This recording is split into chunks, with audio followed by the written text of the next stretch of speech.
हरदेव जोशी राजकीय कन्या महाविद्यालय आज अपने आप को बहुत ही गौरवान्वित महसूस कर रहा है, क्योंकि आज भारतीय मूल की भारतीय बेटी जिनका नाम सुनीता विलियम्स है, अंतरिक्ष से सुबह में लौटी हैं। उनके साथ उनके अन्य साथी भी लौटे हैं। उन सबके सकुशल लौटने पर एक शिक्षा संस्थान इस पल को, इस लम्हे को विद्यार्थियों के साथ अविस्मरणीय बनाने के लिए प्रयास कर रहा है। ऐसे में मंच पर आसीन डॉक्टर विजय सिंह सर ने अच्छी पृष्ठभूमि बांधी और आपको स्पेस स्टेशन के बारे में और सारी जानकारियों के बारे में बताया। अब मेरा काम यह है कि आपको कहानियों के माध्यम से, दृष्टांतों के माध्यम से उन सारी बातों को आपके अंतःस्थल की गहराइयों तक पहुंचा दूं। प्यारे विद्यार्थियों और मंच पर आसीन समस्त आदरणीय जनों, मैं कहना यह चाह रहा हूं कि जीवन के दो बहुत गहरे आधार हैं। उनमें से एक आधार है विज्ञान और दूसरा आधार है धर्म। एक आधार विज्ञान है और विज्ञान की मैडम रीतू व्यास जी बैठी हुई है। विज्ञान के विद्यार्थी इस बात को जानते हैं कि विज्ञान जब कभी भी कोई खोज करता है तो वह खोज संदेह के साथ शुरू होता है। संदेह के साथ, डाउट के साथ विज्ञान की यात्रा शुरू होती है। अब धर्म की यात्रा हमें यह जानना होगा कि डाउट के साथ शुरू नहीं होती है, श्रद्धा के साथ शुरू होती है। श्रद्धा, आस्था, ये सब शब्द आते हैं।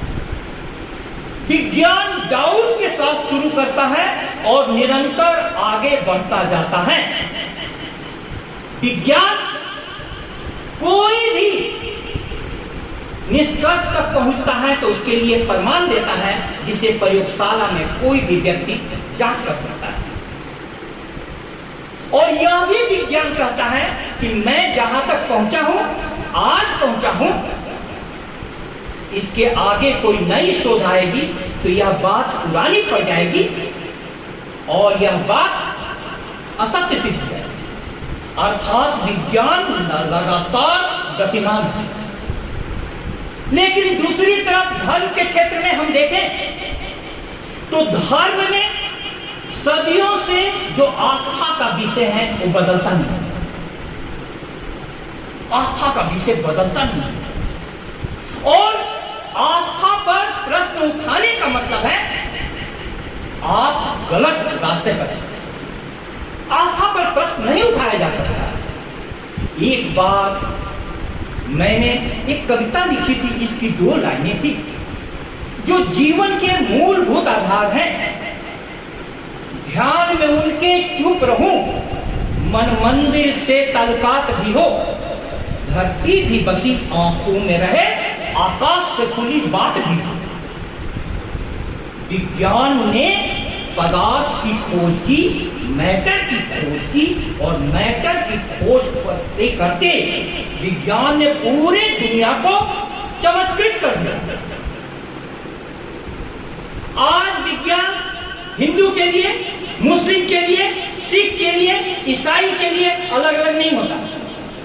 पूरे विश्व के लिए विज्ञान एक है, सार्वभौमिक। तुम सुनी हो ऐसा कि सबके लिए अलग अलग हो? नहीं। लेकिन मुझे यह आश्चर्य होता है और मैं यह जानना भी चाहता हूं कि धर्म सबके अपने अपने हैं। धर्म अलग अलग हैं, हिंदू अलग, मुस्लिम अलग, सिख अलग, ईसाई अलग। आज जब विज्ञान ने पूरे विश्व को एक ग्लोबल विलेज में तब्दील कर दिया है। एक ग्लोबल विलेज। तुम सुबह का नाश्ता बांसवाड़ा में करो और दोपहर का खाना यूरोप में खाओ और रात का खाना अमेरिका में खाओ। और उसका सबसे बड़ा प्रमाण है कि इतनी दूरी से अंतरिक्ष से सुनीता विलियम्स जी 17 घंटे में वापस आ गई। 17 घंटे में वापस आ गई। इतनी ऊंचाई से विज्ञान ने पूरे विश्व को एक छोटे से, पहले तो कहा जाता था ग्लोबल विलेज, मैं कहता हूं कि ग्लोबल बॉक्स बन गया। अब विज्ञान की सारी सुख सुविधाओं की देनों का हम उपयोग कर रहे हैं। इसलिए हमारे प्रधानमंत्री लाल बहादुर शास्त्री जी ने एक नारा दिया था, जय जवान, जय विज्ञान, जय किसान।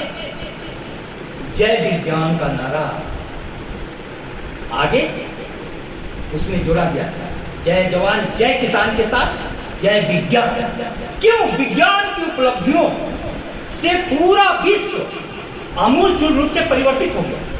आज शिक्षा के क्षेत्र में एआई, आर्टिफिशियल इंटेलिजेंस तुम्हारे अभी तक मस्कुलर पावर को विज्ञान के आविष्कार रिप्लेस कर रहे थे, अब तुम्हारे मेंटल पावर को भी विज्ञान रिप्लेस करने के लिए तैयार है। मैं देख रहा हूं कि पिछले 3 दिनों से 2 चर्चा मुख्य रूप से टीवी पर छाई हुई। एक तरफ सुनीता विलियम्स के अंतरिक्ष से वापस लौटने की आशंका और दूसरी तरफ औरंगजेब के नाम पर कब्र की खुदाई और वहां भड़की हुई दंगा। अब आज हमें यह सोचना है कि धर्म के नाम पर हमें देखने को क्या मिल रहा है? अंधविश्वास। धर्म के नाम पर हमें सुनने को क्या मिल रहा है? दंगा। लेकिन क्या धर्म इसके लिए था? अंधविश्वास फैले, दंगा फैले? यदि विज्ञान पूरे विश्व को एक सार्वभौमिक नियम दे सकता है सबके लिए एक, तो मैं यहां से पूछना चाहता हूं कि क्या ऐसा धर्म विकसित नहीं हो सकता कि पूरे विश्व के लिए एक हो? यह बहुत बड़ा प्रश्न आज उठाया जाना चाहिए। तो सबसे पहले हम सभी महाविद्यालय की ओर से सुनीता विलियम्स जी के अपने अंतरिक्ष यात्री के साथ सफलतापूर्वक भारत की धरती से हार्दिक अभिनंदन करते हैं उनके लौटने पर और खुशी व्यक्त करते हैं। सुनीता जी का लौटना एक संदेश है। वह संदेश क्या है? हम लोगों ने कल्पना चावला जी के लिए संभवतः तिथि 1 फरवरी 2003 थी, पलक पौड़े बिछा रखे थे कि अंतरिक्ष से वो आ रही हैं, आ रही हैं, आ रही हैं। और कुछ देर के बाद सन्नाटा छा गया। सबके हाथ में फूल मालाएं थी, सभी स्कूलों में प्रार्थना चल रही थी, स्वागत की तैयारियां थी और वे वापस नहीं लौटी। सारा टीम किसी कल्पना लोक में चली गई। उस समय मुझे लगा कि अंतरिक्ष में जाने में खतरे इतने हैं, लोग जान गंवा देते हैं, लोग जाते क्यों? और अब कौन जाएगा? पूरी टीम जलकर राख हो। लेकिन मुझे आश्चर्य हुआ कि एक सप्ताह के भीतर फिर से नई टीम तैयार। तब मुझे भारतीय ज्ञान परंपरा की याद आई। भारतीय ज्ञान परंपरा कहती है कि कुछ लोगों की प्रवृत्ति ऐसी होती है कि वे ज्ञान के लिए अपनी जान की बाजी लगाने को तैयार होते हैं। ज्ञान के लिए जान की बाजी लगाने को तैयार होते हैं। सुनीता विलियम्स जी गई थी बाहर, सर बता रहे थे 6 दिनों के लिए, हमें कहीं पढ़ने को मिला 8 दिन। कोई बात नहीं, 6 और 8 दिनों के लिए।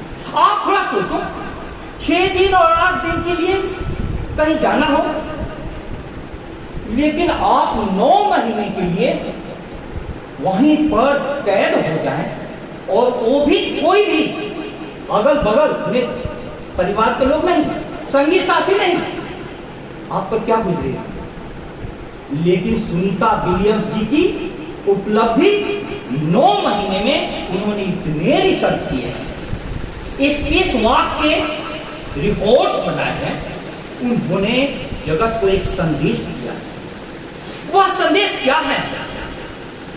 वह संदेश प्यारे विद्यार्थियों यह है, पनपने दे जरा आदत निगाहों को अंधेरों की, अंधेरे में अंधेरा रोशनी के काम आएगा।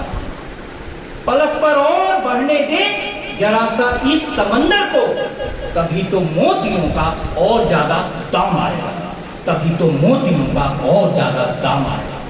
आपके जीवन में अंधेरे गिरे तो पनपने दे जरा आदत निगाहों को अंधेरों की। विज्ञान भी कहता है कि धूप से जब आप घर में आओगे तो आपको कोई भी चीज दिखाई नहीं देगी।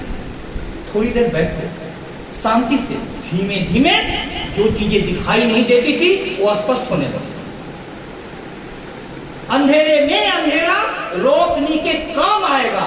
अंधेरे में वैज्ञानिकों ने साधना की है जिसका हम सभी फायदा उठा रहे हैं। तो सुनीता विलियम्स की उपलब्धि इतनी बड़ी उपलब्धि है कि आज जो जगत डिप्रेशन का शिकार हो रहा है, आत्महत्या कर रहा है, उस जगत को यह जानना होगा कि हमारे ही बीच से एक चेतना ऐसी है कि अंतरिक्ष जैसे एकांतिक जगह में, अनजान जगह में 9 महीने तक उन्होंने साधना में रहकर के गुजारा। अब प्यारे विद्यार्थियों, विज्ञान आज नायक बन गया। हर वैज्ञानिक पूरे किसी भी विश्व के विकास के लिए नींव के पत्थर है। अब धर्म क्या कहते हैं? भारतीय ज्ञान परंपरा अद्भुत है।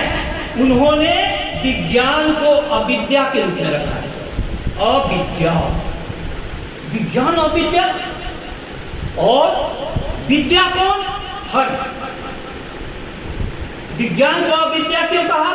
वह श्लोक मैं बोल दूं, विद्याम च अविद्याम च यस्तद वेदो वयम सह अविद्यया मृत्युम तीर्त्वा विद्यया अमृतम अस्नुते। थोड़ा सा समझा दो। विद्या और अविद्या दोनों को जो जानता है, अविद्या से मृत्यु को पार करके विद्या से अमृत को पा लेता है। अब तो अविद्या से मृत्यु को कैसे पार करेगा? आप लीजिए विज्ञान की 2 शाखाएं, इंजीनियरिंग की शाखा हो या चिकित्सा विज्ञान की शाखा। चिकित्सा विज्ञान ने क्या किया? हमारी उम्र बढ़ाई। भारत जब स्वतंत्र हुआ था तब भारतीयों की औसत उम्र महज 40 वर्ष थी। आज औसत उम्र हमारी लगभग 60 चली गई है, और विदेशों में तो 70-80 तक चली गई। मृत्यु के पार कर दिया विज्ञान ने, लंबा उम्र कर दिया। क्या लेकिन सबको अमृत की प्राप्ति हो गई? आप जान करके आश्चर्य करेंगे कि स्वीडन में एक आंदोलन चल रहा है। उस आंदोलन का नाम है मरने की स्वतंत्रता का आंदोलन, यूथनेशिया का आंदोलन। मुझको मरने दो, मैं जीते जीते रूप किया। एक छोटी सी कथा इस मुकाम पर कह दूं, आपके दिलो दिमाग में बैठ जाएगी कि सिकंदर विश्व विजय कर करके लौटा तो उसको पता चला कि भारत में एक जगह ऐसा है जिस तालाब का पानी पी लेने से व्यक्ति अमर हो जाता है। वो तुरंत दौड़ करके पहुंचा और पानी पीने को ही था, चुल्लू में लिए हुए। तब तक उस तालाब के किनारे पेड़ पर बैठे हुए कौवे की याद आई कि सिकंदर, आवाज आई, सिकंदर पानी मत पी। सिकंदर क्षण भर को रुक गया। क्यों पानी मत पी? मैं अमर हो जाऊंगा। तू पानी मत पी। इस तालाब का मैं पानी पी लिया हूं और उसके बाद से पेड़ पर से गिरता हूं, जिंदा बच जाता हूं। तालाब में डूबने की कोशिश करता हूं, जिंदा बच जाता हूं। मैं मरता ही नहीं, और हमारे सारे परिवार के लोग मर गए। अब तुम लोग थोड़ा सोचो, तुम्हारे परिवार के सब कोई मर जाए, सारे साथी मर जाए, फिर हम लोग जीने की चाहत रखेंगे? कौन जीना चाहेगा? कौन जीना चाहेगा? कहानी कहती है कि सिकंदर ने विचार बदल दिया। सिकंदर ने पानी नहीं पिया। अब आपको समझ में आएगा विद्या उसको कहते हैं जिससे आनंद की प्राप्ति हो। यदि आप आनंद में हैं तब आपको समय पता नहीं चलेगा। सुनीता विलियम्स 9 महीने आनंद में थी, आनंद में। कैसे? भारतीय संस्कृति का धर्म कहता है खुद के साथ सफर में रहे तो अच्छा है, वो बेखबर है, खबर में रहे तो अच्छा है। नजर के सामने है मंजिल, हम सफर, लेकिन एक फासला भी नजर में रहे तो अच्छा है। खुद के साथ रहो। हम लोग खुद के साथ कहां रहते हैं? अब प्यारे विद्यार्थियों, मैं कहना ये चाहता हूं कि विज्ञान किसी भी चीज की शुरुआत संदेश से करता है और एक निष्कर्ष पर पहुंच जाता है। धर्म किसी भी चीज की शुरुआत आस्था से करता है और अंधविश्वास तक पहुंच जाता है। विज्ञान और धर्म के संघर्ष को आपको पढ़ना चाहिए।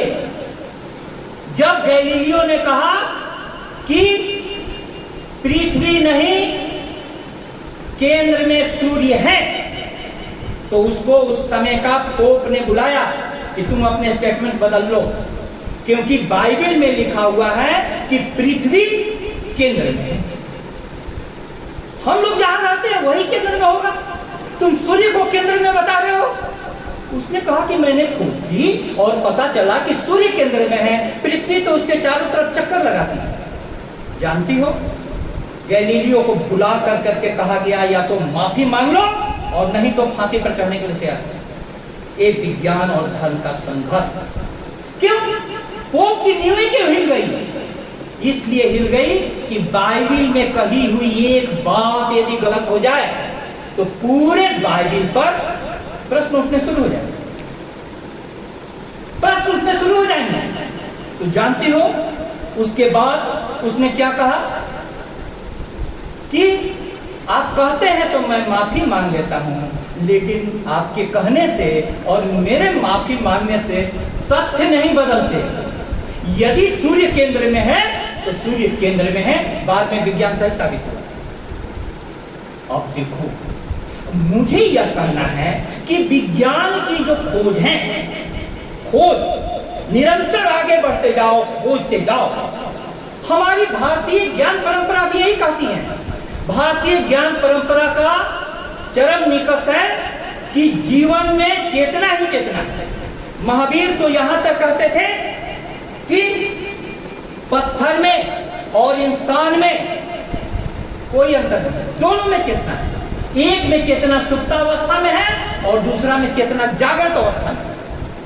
सुप्तावस्था और जागृत अवस्था, यही बात स्वामी विवेकानंद ने शिकागो धर्म सम्मेलन में कही। एक अमीबा में और आज के युग के सबसे जागे हुए पुरुष महात्मा बुद्ध में अंतर सिर्फ चेतना की डिग्री का है। अमीबा की चेतना बहुत कम डिग्री में जागृत है और महात्मा बुद्ध की चेतना पूरी तरीके से जागृत है। हम अपनी चेतना को जगाएं। भारतीय संविधान के मौलिक कर्तव्यों में से एक कर्तव्य है वैज्ञानिक चेतना का विकास। धर्म के नाम पर आज सब जगह यदि अंधविश्वास फैल रहा है तो विज्ञान मदद करेगा अंधविश्वास को हटाने का।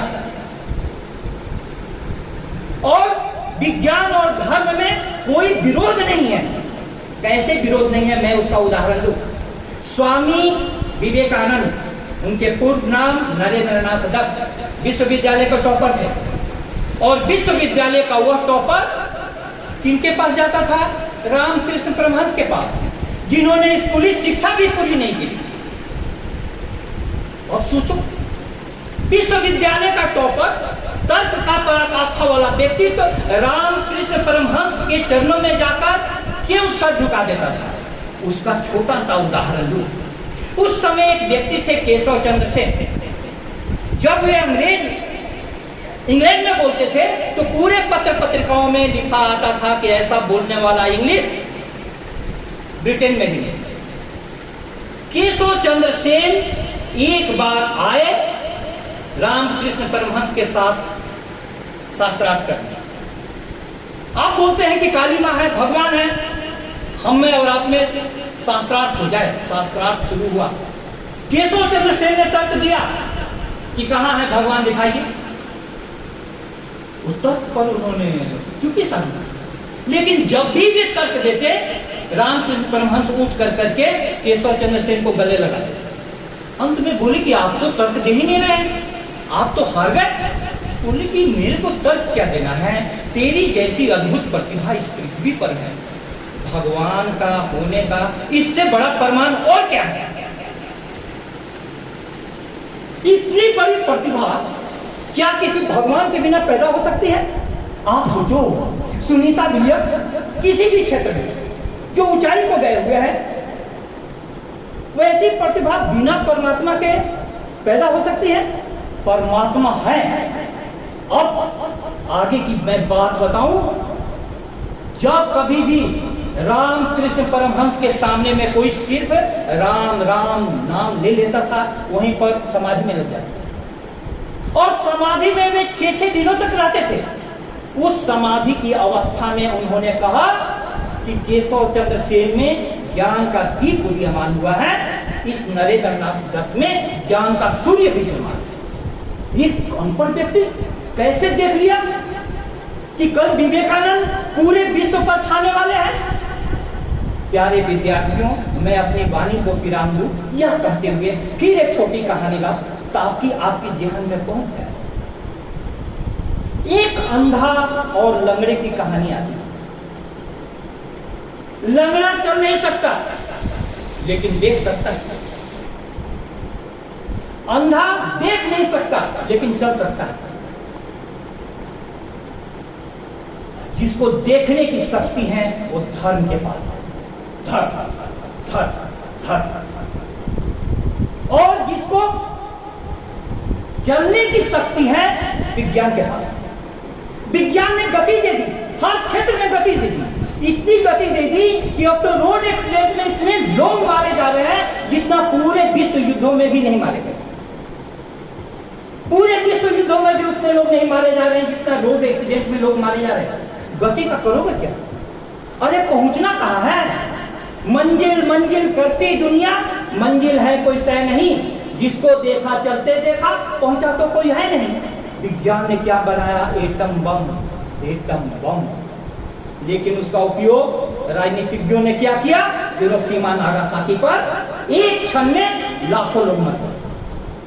आज रूस यूक्रेन युद्ध हो रहा है, इजराइल हमास युद्ध हो रहा है, लाखों बच्चे, आज का पेपर देखना, कटोरा लिए हुए रो रहे हैं, खाने तक कुछ नहीं। तो विज्ञान की शक्तियों का राजनीतिज्ञों ने क्या उपयोग किया? युद्ध। 3000 साल के मानव के इतिहास में 5000 युद्ध। धर्म बताएगा कि युद्ध नहीं, शक्ति का उपयोग किसके साथ करो? शांति के साथ। इसीलिए भारतीय संस्कृति कहती है कि जब भी तुम्हारे पास कोई शक्ति आए उसके पहले शांति की साधना में चले जाओ। और इस शांति की साधना सुनीता विलियम्स ने और अंतरिक्ष यात्रियों ने कई प्रकार से वहां पर की।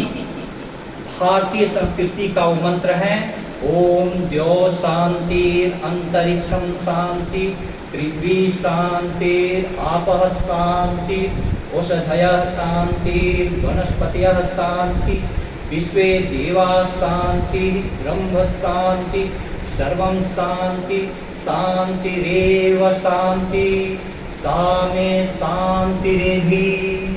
शांति तुम्हारे जीवन में हो तो कोई भी शक्ति का तुम सदुपयोग कर लोगे, और शांति मूल में नहीं हो तो किसी भी शक्ति से तुम्हारा विनाश हो जाएगा। इसीलिए सुनीता विलियम्स जी के धरती पर लौटने की खुशी में महाविद्यालय से यह संदेश समाज तक जाना चाहिए कि विज्ञान की ऊंचाइयों के छूने के लिए हमें संदेह वाली प्रतिभा विकसित करनी होगी। डाउट करो, प्रश्न उठाओ, लेकिन उसके साथ ऊपर उस परम चेतना की आस्था में विश्वास रखना होगा, क्योंकि हम सभी कहां से आए हैं? परमात्मा के अंश हैं। परमात्मा का अंश किसी भी माँ बाप द्वारा सृजित गर्भ की स्थिति में प्रवेश करके आत्मा बन जाता है। इस आत्मा का विकास परमात्मा तक हो सके, इसके लिए दोनों शक्तियां चाहिए, विज्ञान की भी और धर्म की भी। मैं विज्ञान और धर्म में एक सामंजस्य देखना चाहता हूं और विश्व में सुख सुविधाओं से संपूर्ण विश्व भी चाहता हूं और शांति से संपूर्ण विश्व भी चाहता हूं। बहुत बहुत धन्यवाद।